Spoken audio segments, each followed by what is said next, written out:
Sa isang baryo, sa gilid ng mga bundok, kilala si Talio bilang isang matapang at palabirong binata. Sikat siya sa kanilang lugar dahil sa mga nakakatakot niyang kwento na madalas niyang ikinukwento tuwing gabi. Isa sa mga paborito niyang libangan ay ang pananakot ng mga bata gamit ang kanyang mga kwentong kababalaghan.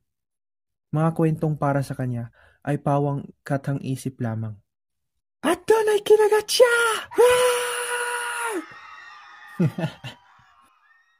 Isang gabi, matapos ang pagkikwento at sa pantitrip niya sa mga bata, naglakad siyang mag-isa pa uwi, sa gitna ng madilim na daan ng gubat.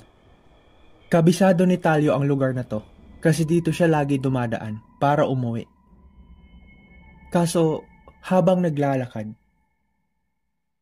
napansin niyang parang paulit-ulit lang ang kanyang dinadaanan.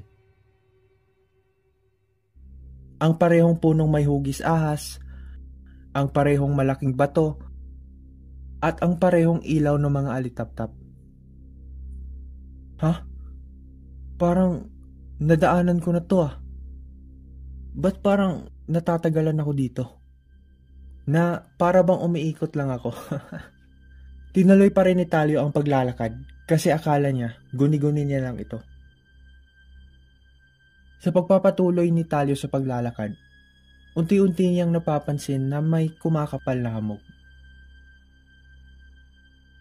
Nang tumingin siya sa paligid niya, parang may naririnig si Talio na parang yabag ng isang kabayo sa di kalayuan. Uy, kabayo yun ah. May kabayo ba dito? Tanong niya, ngunit walang sumasagot. Ang naririnig lang ni Talio ay ang hangin na humahampas sa mga dahon. Sa sumusunod na mga hakbang, nakarinig si Talio ng malalim na hininga sa kanyang likuran. Ha? Ano yun? Dahan-dahan siyang lumingon. At doon niya nakita ang isang matangkad na nilalang. May mata na nagliliyab sa dilim. At ulo ng isang kabayo na nakakonekta sa katawan ng tao. Napatindig ang balahibo ni Talio sa sobrang takot. Anong ginagawa mo dito, tao? Hindi ka dapat dumadaan dito. Bulong ng tinig na parang ihip ng hangin. Ha? Sa sobrang takot, di nagdalawang isip na tumakbo si Talio. Ito ang pinakaunang pagkakataon na naranasan niyang matakot ng tunay. Si Talio kasi ay kilalang matapang na binata at hindi kailanman naniniwala sa mga multo o mga kababalaghan. Kaya nga madalas niyang kinikwentuhan ng mga bata ng mga nakakatakot na istorya.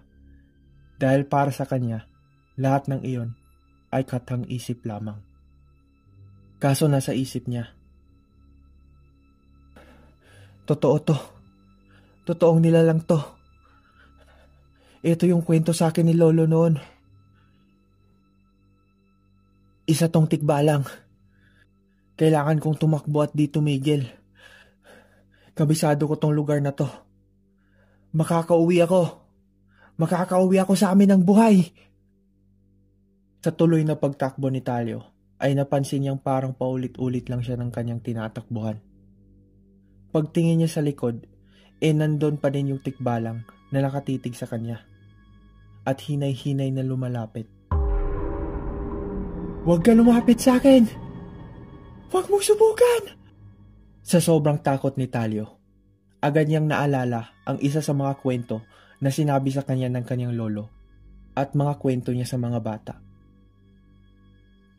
Para matalo ang isang tikbalang, kailangan kong gawin to.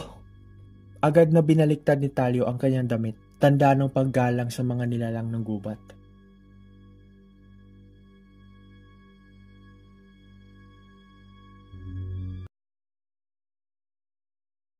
Pag-angat ng ulo ni Talio, unti-unti nang nawawala ang tikbalang. Ang hamog ay unti-unti nang naglalaho. At sa unang pagkakataon, nakita na ni Talyo ang daan niya pauwi.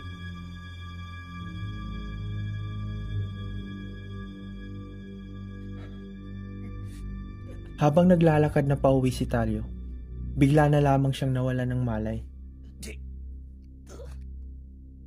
Pagmulat ng kanyang mga mata, una niyang nasilayan ang kisame ng kanyang silid.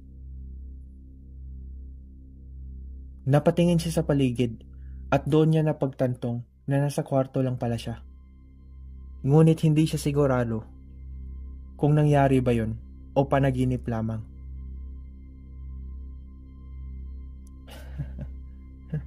Panaginip lang ba yun? Simula nun, si Talyo ay hindi na lumalabas tuwing gabi.